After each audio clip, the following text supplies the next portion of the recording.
Hi, Joe.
Marcel, it's Caroline.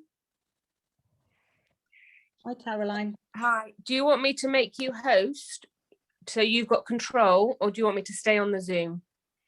If you would stay on, that would be really helpful. Thank you. Yeah, no problem. Okay. Hello, everyone. Thank you. Please don't worry about this. We're hugely appreciative of you running the session, and we'll deal with the technical hitches later. For now, we have amazing smiling faces and professionals. It's all recording. So what we'll do is, whenever you're ready, Joel, Marcel, I think let's get cracking. Those who are here will watch, but the majority of the audience will see it once we send out that recording later. I'm just going to make sure that you are also co-hosts so that you can share screen with slides. Yeah, thank you. Joanna and Emma need to be co-hosts. Please. All right, and then let's take it from the top. Good evening, introduction, all of that again. Caroline. The intro again. I'm ready. Oh yes, go for that. Was just a warm-up, Karen. It was all fun. So here we are. Hang on, we're not there yet because we're not. Caroline, I don't have control to make Joanna and Emma co-hosts. Hold on, I can do that. Once that's happened, let's go.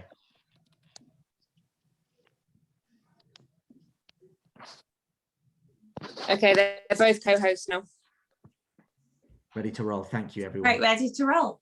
So good evening, everyone, and thank you so much for joining us for what's our first session of 3, focusing on recovering from the COVID period. It goes without saying that the last 18 months has been a really difficult time for us all in many, many different ways.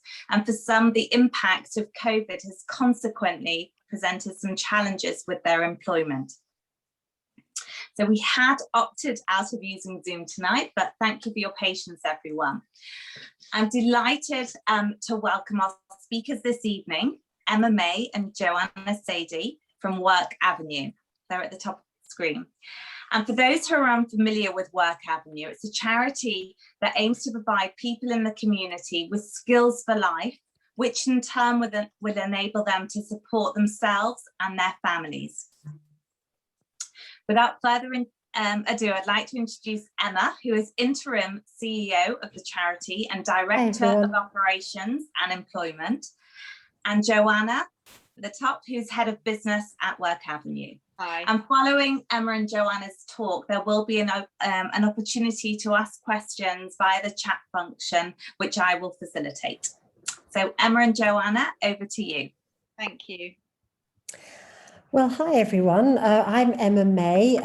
Thank you so much for introducing me, Karen. As Karen said, I'm interim CEO at Work Avenue, and I'm also Director of Operations and Employment. And what that means is that I basically are fairly heavily involved in the running of the charity, and at the same time, all areas of service deliverable that focus on helping our job-seeking clients into work fall under my remit. I'm responsible for all our services to our job-seeking clients.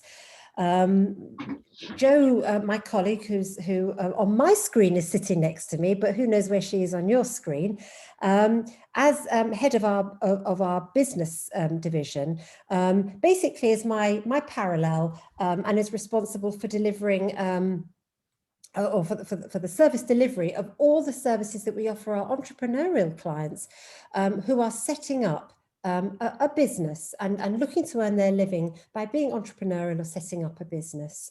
We're going to take you through a little bit about our organisation, Work Avenue, focusing in particular, obviously, we can't cover everything, but what I'd like to do is focus on things that are of direct relevance to where we've come from the past year, and much more importantly than that, where we're going for the remainder of this year and onwards in a very positive way. And Jo will take over a little later, with something a little bit more focused on a really important part of our service deliverable, which is thinking how to connect to other people and network and with other people as well.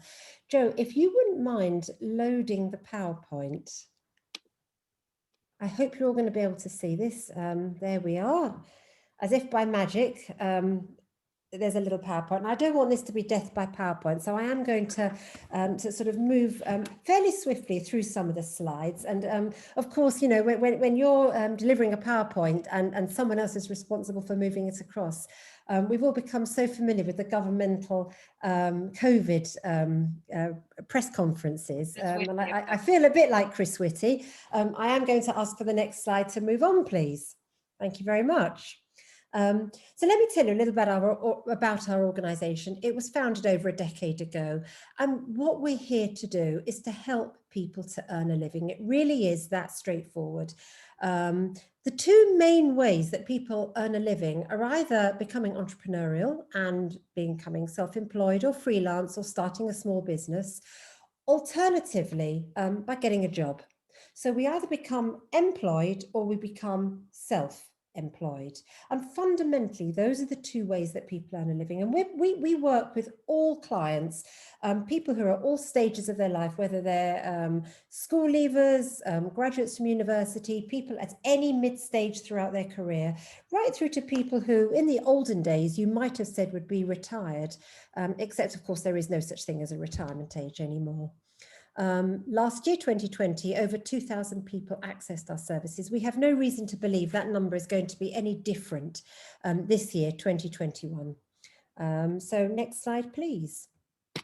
We're going to be talking tonight about the current employment landscape, what it's looking like. There may be some surprises in that. And also how, how we can address that, how Work Avenue can assist. And as I said, moving on to some practical tips and techniques when it comes to networking and what networking is. It's a thing that people, I don't know, it becomes a little barrier for some people. What is it? What's it all about? And why do I have to be good at it? And I hope we're going to be able to demystify a little bit of that for you later. So our support. So our support basically helps people. What we're aiming to do is narrow the odds in favour of a person who is looking to earn a living. And on the employment side, what that means is that we offer all manner of support to assist our clients with what we call the building blocks of being a job seeker. So that includes writing a contemporary and elegant CV, help with your job search, where to look for work, how to look for work, the skills that you've got for today's workplace, how you can reach out and network with other people, practice skills, employment advice. We have our own jobs board, which is absolutely bursting with opportunity at the moment, absolutely bursting with opportunity. And of course, if there's a job out there, believe me, we will do everything in our power to make sure you are the perfect aligned match for that job. We run events, we run training courses, we run workshops, we run webinars, and virtually all our services are free of charge to anyone who wishes to use them. Literally, virtually all of them. There's a parallel suite of services offered on the business side. Jo, maybe you want to just elaborate on that a bit. Sure. So as Emma said, the business side mirror what we do from the employment side. So we the focus, the core focus is if somebody comes to us with an idea or with a, you know, with a fairly kind of maybe even an established business, but looking to try and grow it, we will talk to them about the financial viability of the business, how they could go about finding new customers, so the sales and the marketing of an idea. They might want to come and talk about where could they find raise finance or find money to help run the idea. So we'll do all of that in ongoing one-to-one business advice meetings. And then a bit like the employment side of things, on the workshops, we'll run workshops that help on how to sell, how to build a brilliant brand, how to write a business plan. So all of these workshops are also on offer through the business side. Brilliant, thanks. I'm going to talk a little bit about, on our slide, you can see we talk about our social enterprise, which is called Wage. And I'm not going to dwell on that now because we do cover that a little bit later on. And in the good old days when people did gather together, we had a shared workspace. Well, the good news is we still have a shared workspace. And those of us who feel a little bit optimistic about how the country's coming out of COVID may be looking forward to the fact that we can all gather together again and share in a workspace for collaboration, for networking, for that kind of thing. And, you know, our workspace is a wonderful place for entrepreneurs, you know, who perhaps find it a little isolating working from home. It's been out of necessity for the past year and a bit, but there's an awful lot to commend convening, working together, if restrictions and if the circumstances make that appropriate. Moving on, Jo.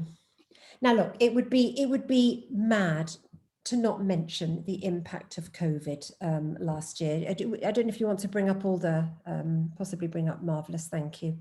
COVID was a dark time, we all know that, in our, you know, in sort of, in our lifetimes. It really has been a very, very dark time. I don't need to, you know, to dwell on the manifold impacts that it's had on people's physical health and worse, mental health and everything else. There were redundancies. There were a lot of redundancies at a certain point in time. The unemployment rate has risen. I want to come back to that later. You know, it's stabilized, the unemployment rate. At the moment, it doesn't seem to be going up any higher. We don't know. The furlough scheme will come to an end at some point later this year, in a few months' time. At the moment, everything seems contained. You know, there is no doubt that sectors of the economy suffered immensely during COVID. And at the start of the pandemic and at the start of the lockdown, we all suffered in every aspect of what we do. But gradually, since this time last year, there has been an inexorable change. So whilst the situation is definitely not a good one, there are, I want to balance the bad news with some positive indicators as well. Things, you know, if you read the media at the moment, the media will tell us that in the hospitality sector, they can't find people to fill their vacancies. And that's not something that was anticipated this time last year, quite the opposite, in fact.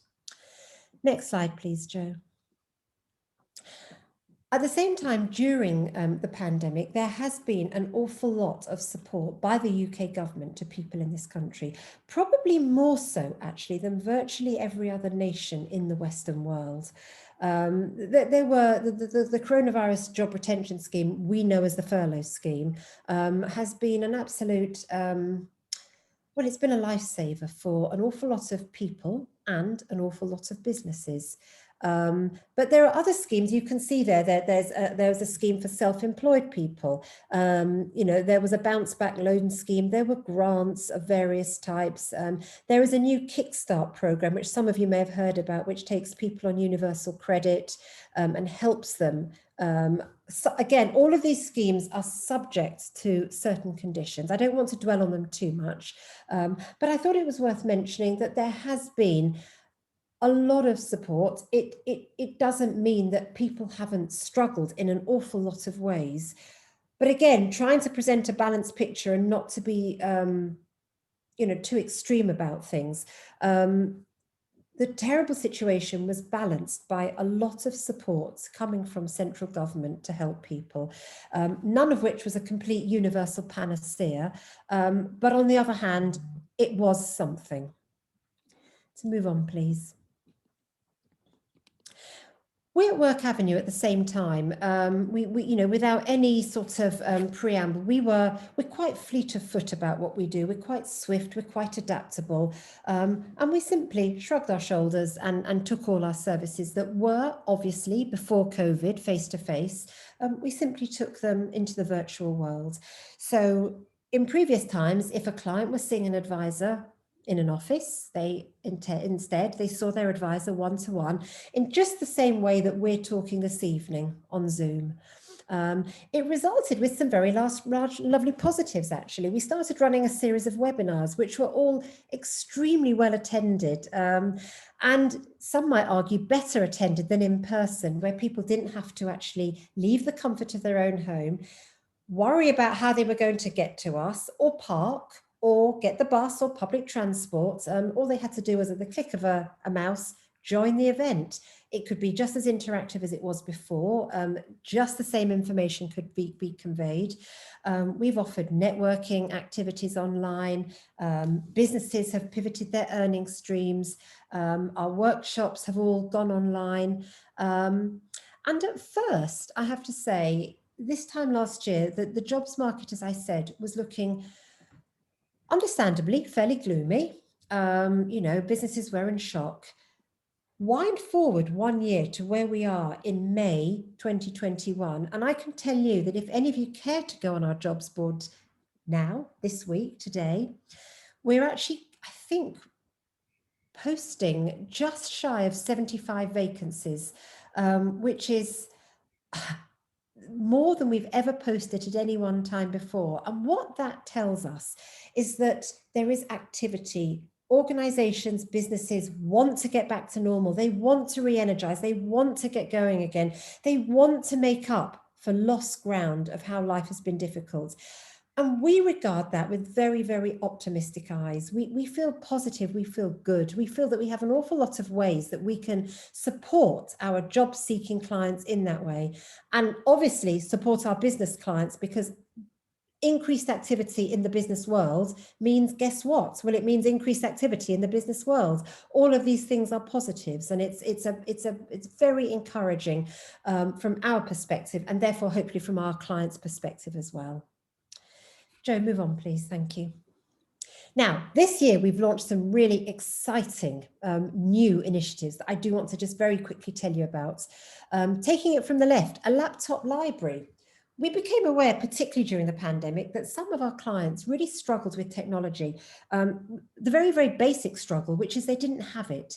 They may have been trying to access things on their phone. They may have had their kids at home in lockdowns. It may have been very difficult for them to continue with a job search.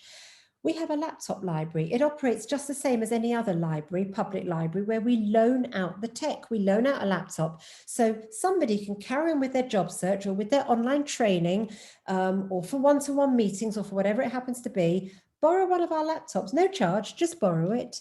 So we have a system for that, which is really well received. It's been very, very gratefully received by people. The middle image, the Richard Mintz Bursary Fund.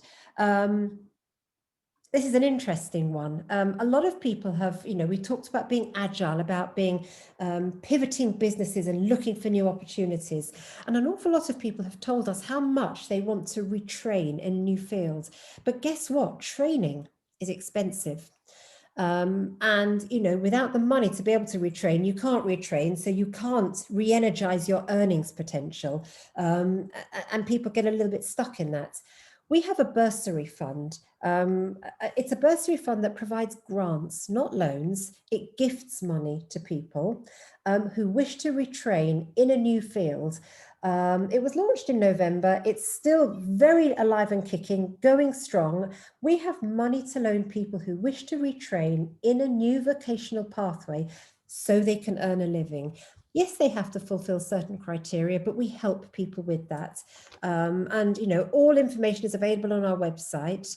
Our website is theworkavenue.org.uk. Do take a look. All of these things are mentioned on there. And the third thing I want to mention is Wage. I alluded to it before, our new social enterprise. Let me tell you a bit about our social enterprise. Joe, next slide, please, says Chris Whitty. People often find that they can't get work without experience. And guess what? They can't get experience unless they've got a job. So that goes hand in hand.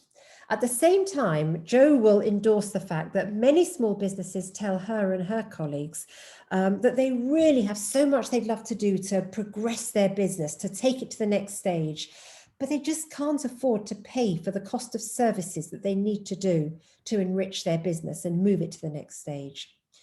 We have launched a social enterprise called Wage, stands for Work Avenue Generating Employment, Wage. In the social enterprise, we're training people at virtually no cost to themselves, a tiny down payment, I guess you'd call it. But it's heavily subsidized training in key areas that businesses need. Things like digital media, social media, things like web design, graphic design, sales, customer service, IT.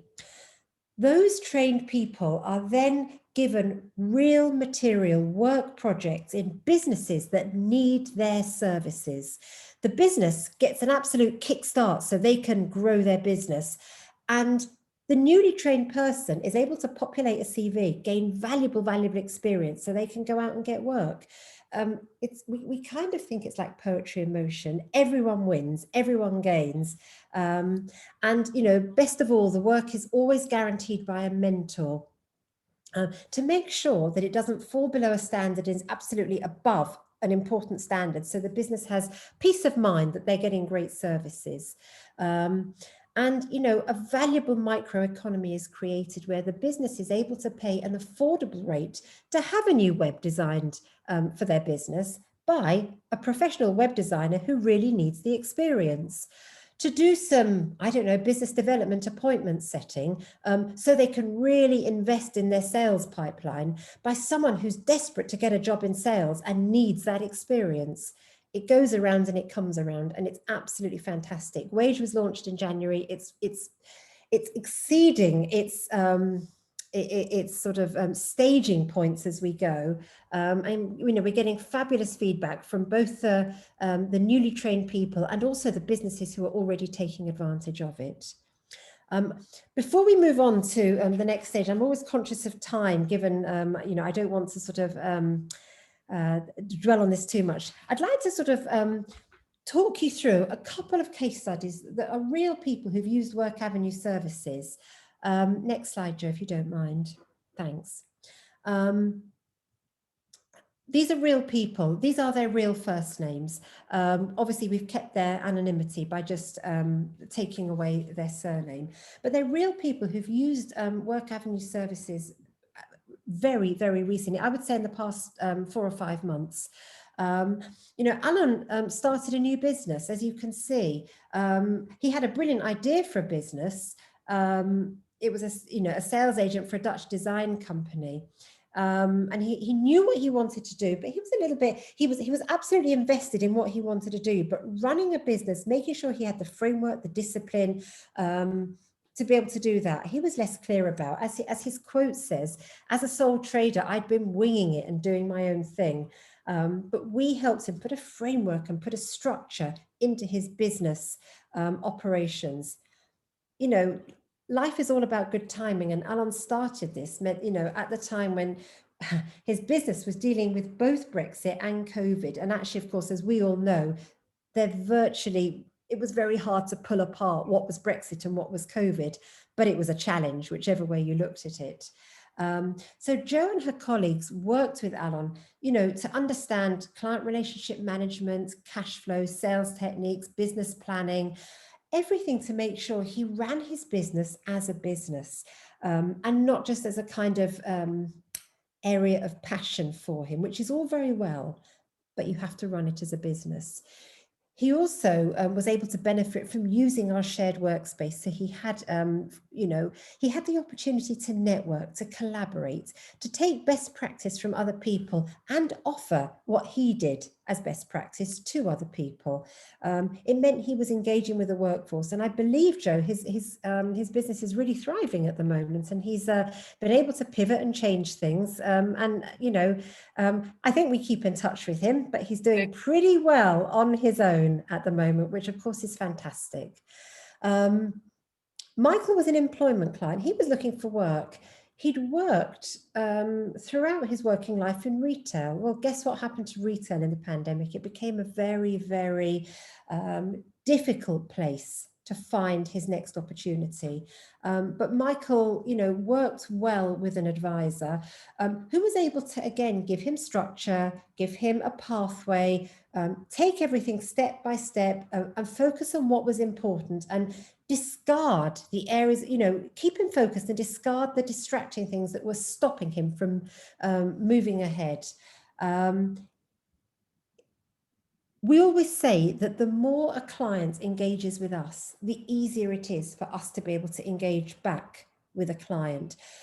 And Michael was a point in question. He attended just about everything we were able to offer him. He joined webinars, he joined workshops. He really engaged well with an advisor, took the advice, acted upon it, was brave enough to put into practice some of the things he'd learned. And we do understand that can sometimes be very, very difficult. He found another job he was very senior in retail as well. He worked internationally, he was very senior. He was able to find his next job in retail during the pandemic. And during Brexit, given that he'd had an international role, that in itself was quite an achievement. We believe in our clients, every single one of them, and know how amazing our clients are. We're very grateful when they say that we've helped them along the way, but we know how fantastic our clients are. And all they need is a little bit of focus from people who've seen it all before and can separate out what's important and what's to focus on, etc. And we like to think that's what Work Avenue advisors and professional staff can do for people. Alon and Michael were 2 points in question. Now, we want to move on to the second half of what we're going to talk about. It says here that we always encourage our clients to do something today that your future self will thank you for. And with that in mind, we thought we'd talk a little bit about networking for you. And I'm going to hand over, you've heard more than enough from me. I'm going to hand over to my wonderful colleague, Joe, who will take over from me here. Lovely, thanks, Emma. Thank you. So as Emma has said, and as I said, one way of getting more information or possibly getting introduced to a new business contact or to a business that you might be interested in working for, one way of doing that is through networking, because it's such a great way of learning about any different organization. And the more people you connect with, the more potential help you'll have. And it can really help you to gain insights into an industry if you're looking into changing career, or it can help you to understand a bit more about a prospective customer.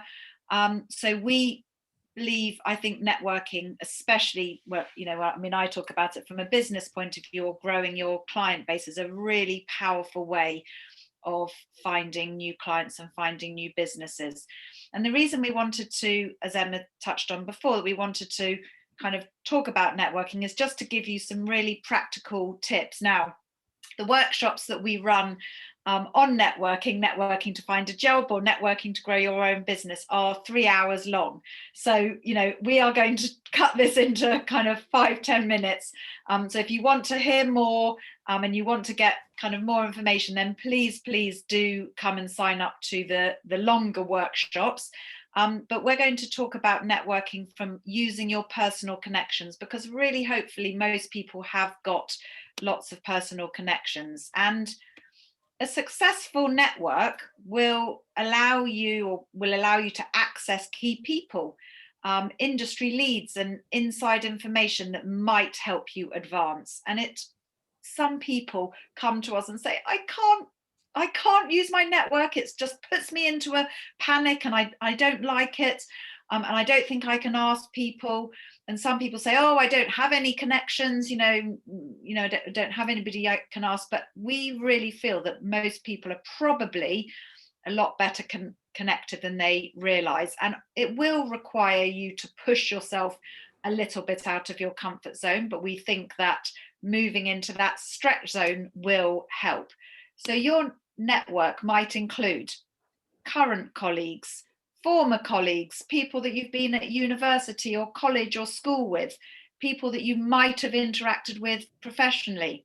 Obviously, family members or friends that have got strong professional connections. And then don't forget the people that you'll see at the school gates, or obviously other members of South Hampstead Synagogue. I don't know where you are on the kiddish side of things yet at South Hampstead, but I know at Norris Lee, which is where I am, that was always a good way to say hello to people and connect with people. So definitely don't forget the school gates or members of your synagogue. So the first step I would say would be to write down a long list of everybody you know.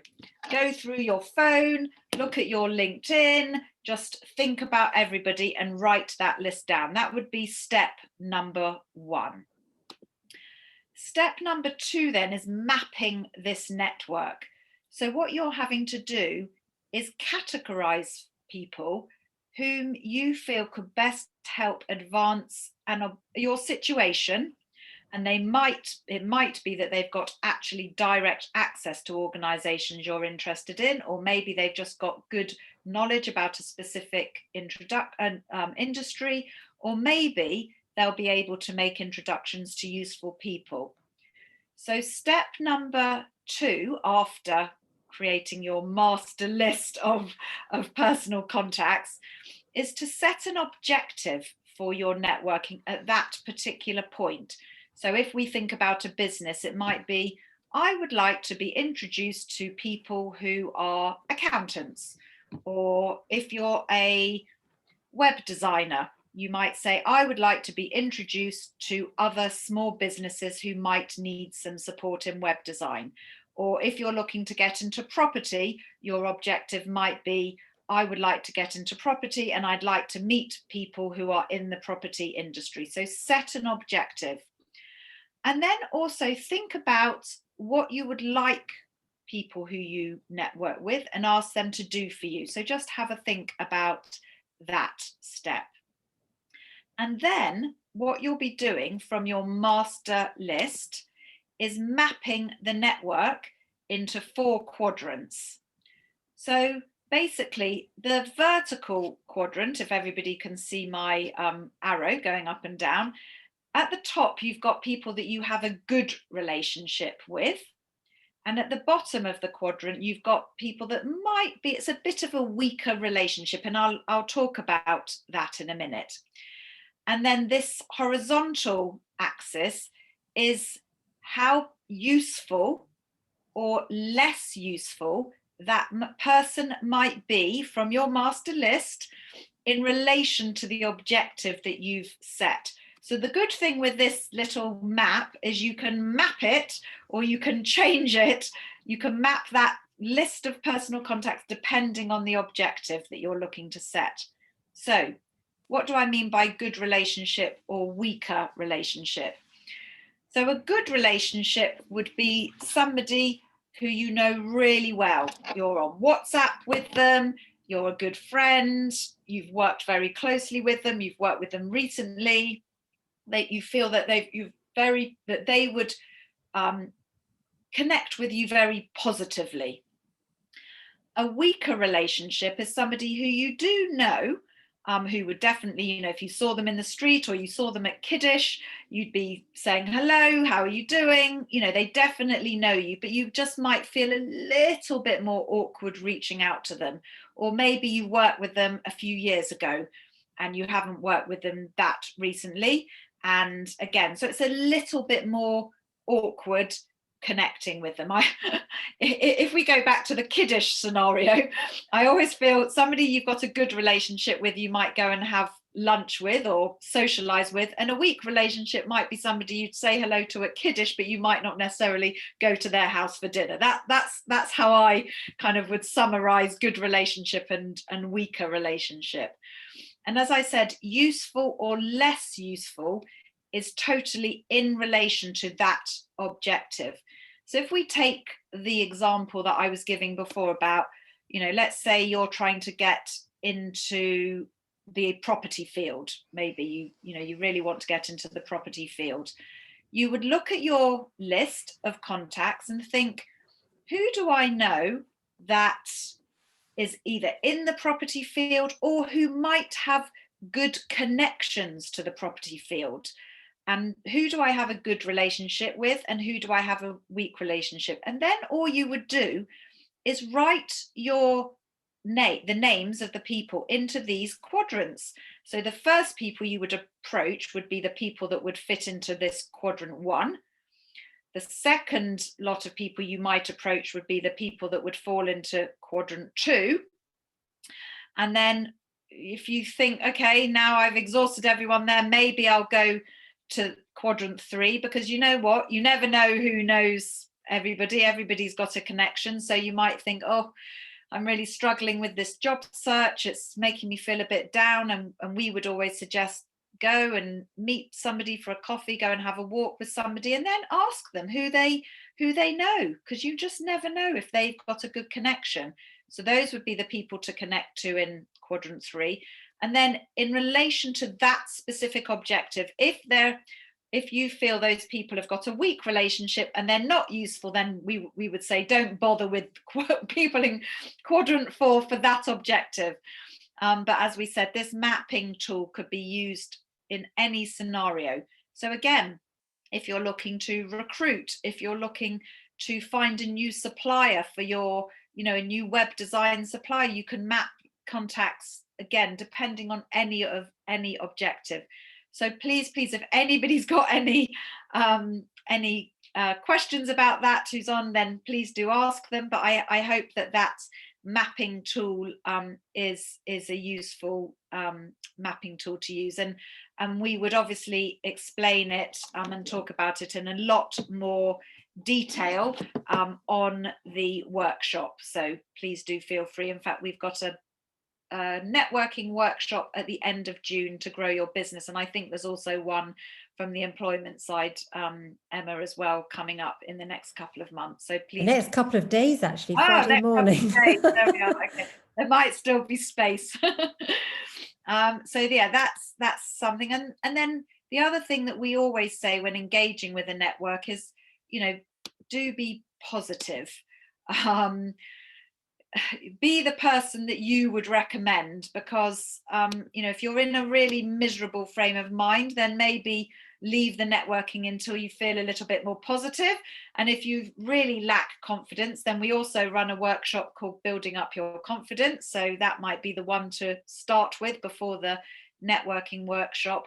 It is, as I said, networking does force you to have to push yourself out of that kind of comfort zone, but it's definitely worth doing, pushing past your own fear and asking questions that will provoke a positive response rather than a negative. So, oh, do you have a contact for me, is possibly not the best route to take. But thinking about, what advice can you give me? How can you help me? Please, could I pick your brains? Are always great questions to talk about when engaging with your network. And then, just a few things to remember. Obviously, be mindful of other people's time. You might not be the only person that is asking them for help. And you know what? Networking really works both ways. So maybe you've got a contact that could help them. So it's a two-way scenario. And we would always say, if you can return the favor, any favors your contacts, please do be sure to contact them and recommend people, and and contact them even at times when you don't need their support.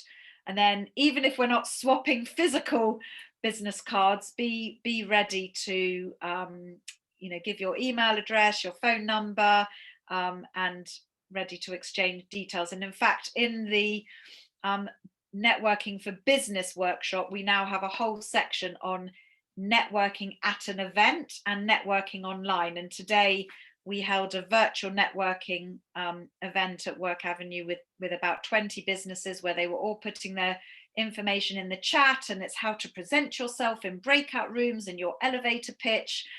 So really there's a lot of information that we share with you on these workshops.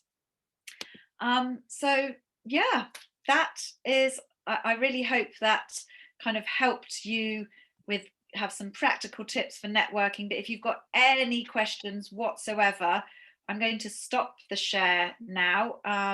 We've got, I'm sure, the slides. I hope we can send those over to you as a PDF, and they'll be sent out. Marcel, please do feel free to send the slides out, and our contact details are on there. But please, if anybody has got any questions, we'd be delighted to answer them. Thank you very much. Lani, sorry, all of our courses, Emma, I don't know if you want to put our website in the chat, but all of our courses are, sorry Karen, I took over your job there.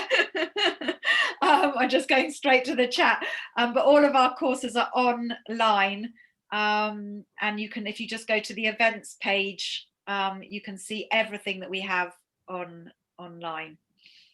I've got a couple of questions here. So are the networking events likely to revert to in person? Well, that depends.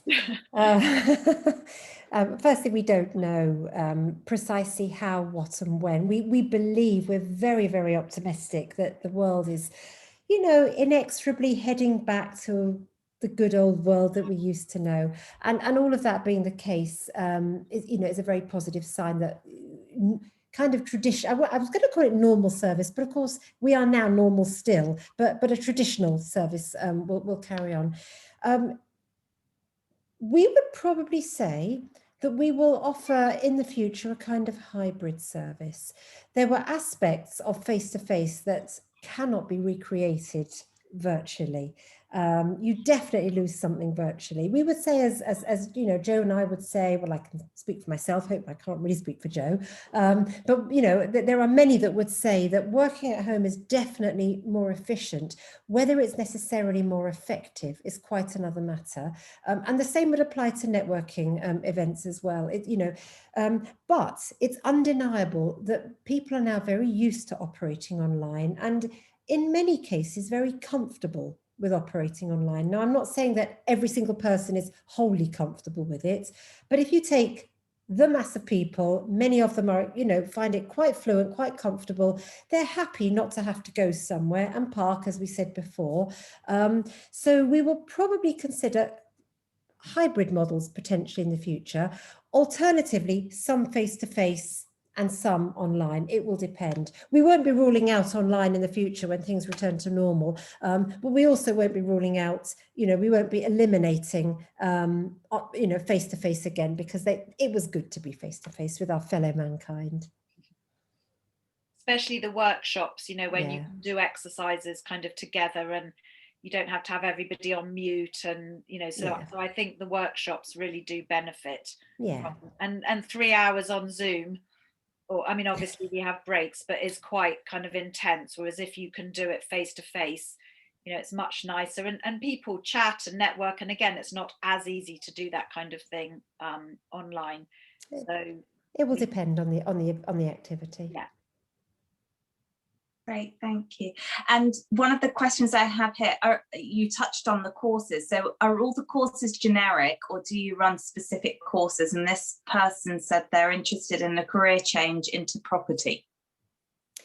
It depends what the questioner means by courses. So we run, let me sort of try and put some flesh on the bones of what we mean, what might be meant by courses. we run, our services will either be one-to-one, which clearly is not a course, it's an engagement between me, the Work Avenue person, and you, the clients of Work Avenue, and it's just me and you one-on-one. If it's a group activity, there's different types of group activities. At sort of the most generic, we have a webinar, which is almost like a lecture, isn't it? It's a group activity, a number of people on, quite low touch. You don't particularly have to engage, but hopefully there'll be lots you can listen to. Please engage. We'd love you to engage, but you don't have to. Hopefully pick up lots of interest and learn a few things along the way. We offer workshops as well as webinars. Now, a workshop is where there's definitely some learning and skills outcomes to come out of that. There may be a workshop to help build a new CV, or to practice your interview skills on the employment side, or as Joe mentioned earlier, to really focus on building a brilliant brand for your business would be another one. And they're all on our website. In a workshop, we will cap the number of people taking part in it, the number of delegates, because we want those delegates to definitely engage, to be part of the activity, to take part in the exercises, to be interactive with their fellow delegates and with the facilitator of the workshop. And they will come out of that workshop upskilled in the field that they've engaged in the workshop for. There's also training courses. Now, a training course typically is exactly as you would know it to be, which is learning a new skill. So, for example, in the past, we've run training courses to help people with Excel or with Word or with social media skills. We've also, we're running a bookkeeping course at the moment where people are learning how to become bookkeepers. Through our social enterprise, which I described a little bit earlier, we are training people on training courses in a whole raft of different skills that are going to help them in different aspects of employment to support businesses. So our workshops and our courses are capped in terms of the delegates because they are interactive, practical activities where you must take part, you must be part of the action, you must do stuff, you must do exercises, you must engage with your fellow delegates, there will be things you have to learn. So they're very, very different activities. So it depends what the person is asking. If they're looking to upskill and become better at job seeking, that's one thing. Or if it's learning a practical skill, that's another. But yeah, both are offered. Joe, do you want to add to that? Yeah, I mean, I think if they wanted something to say about, for example, I think you mentioned, Karen, like a property training course. We don't specialize so much in that. But I think where the trainers or all of the staff or anybody used for trainers will try to make the theory relevant to that person's job search, interest, or for example, from a business side to the business. So I'm running on Thursday a sales workshop, and obviously what I'll do beforehand or on the course is get an understanding for what that person's business is and then make the theory relevant to that person's business. But we occasionally have in the past had, for example, round tables that talk about property, for example, but we don't run training courses for property, training courses for going into retail, but then we've run a webinar on the business of retail, or so the webinars possibly tend to be a bit more specific. We'll have webinars on how LinkedIn can help you with your job search, or how it can. So there are some focuses, but we won't run training courses specific for specific industries. We would also say that the best way a client can start their engagement with Work Avenue, quite simply, is to talk to us. And talking to us means, being brave and making that initial contact in the first instance. And we will be only too happy to direct that person to the Work Avenue professional who can help them the best. Sometimes people are clear they want to speak to a business advisor because they're starting a business, or they've lost their job, they need another one, they need to speak to an employment advisor. Some of our clients are a little less clear because the world is slightly a bit of both, they're not quite sure. that's what we're here for. We understand all of that perfectly, and we guide, we direct. And, you know, on the one hand, we can say that clients fall into different categories, the entrepreneurs, the graduates, the returners or whatever. That's on the one hand. On the other hand, every single one of our clients is absolutely individual and treated that way, literally given a bespoke pathway with bespoke advice and guidance that's suited to exactly what they would like to do in the way that they would like to do it. I hope that helps. Okay, and I've just got one more question here. I'm conscious of time. Do you need to have a paid subscription to maximize LinkedIn as a job seeker? Do you want me to answer that, Emma, or do you? Why don't you go ahead? It's a great question. Okay, so okay, I would say you don't need to have a paid subscription. I think but Emma might have a certain view of it from a job search perspective. Obviously, from a business perspective, if you're trying to reach a certain number of kind of new contacts, you might want to look at not just the premium, but there's something called Sales Navigator, LinkedIn Sales Navigator, which is expensive, but might be of benefit. Emma, you'll know, obviously there is a cap in terms of the numbers of people that you can reach out to. So if you're really looking to supercharge your job search, then you might want to pay for premium. Yeah, it's a really interesting question, because it's one we're asked on our LinkedIn for Employment workshop, and clients ask it all the time. You know, the answer to that is, there's a very sort of tongue-in-cheek answer I can give, which is, I would agree with Joe, you know, for the average user, which most of us by definition are fairly average. We're all very special, but equally we're all fairly central as well. For the average user, there is really no particular need for to pay for the premium LinkedIn version. However, people who do pay for the premium version of LinkedIn swear by it and say that it's the best thing they've ever done. No one who's ever not done it thinks it's worth it, and everyone who's done it thinks it's really, really good.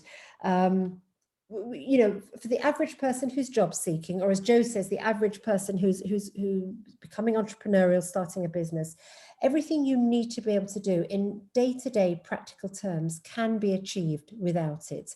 And you know, we would always say never subscribe, never pay for anything unless you have an absolute proven need that you cannot manage with what you've got. You know, never, you know, purchase things on a sort of an organic basis according to need.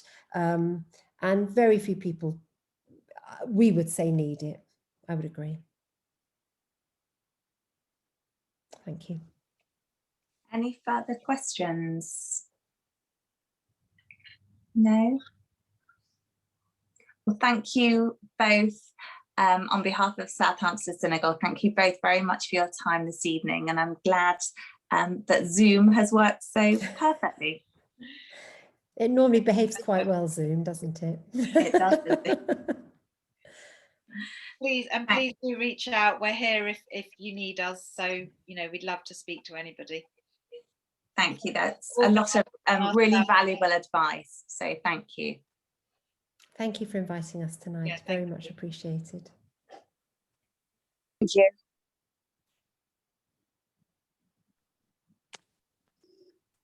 Thanks, everyone. I think that's the end of tonight's broadcast on Zoom.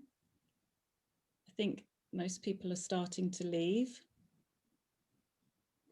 Do you want me to stop the recording, Marcel, or do you want to stop them off the recording? I think the office will probably do that. If the office can stop the recording, is that possible, please? Yep, no problem. And if I end the meeting, then everyone will be leaving anyway. Okay, thank you. Bye. Bye. Thanks, everybody. We will speak. Thank you all for your time. Thanks, Jane. No problem. Thanks, Karen. I really appreciate it. Thank you. We'll Bye, speak. guys. Bye. Thank you so much.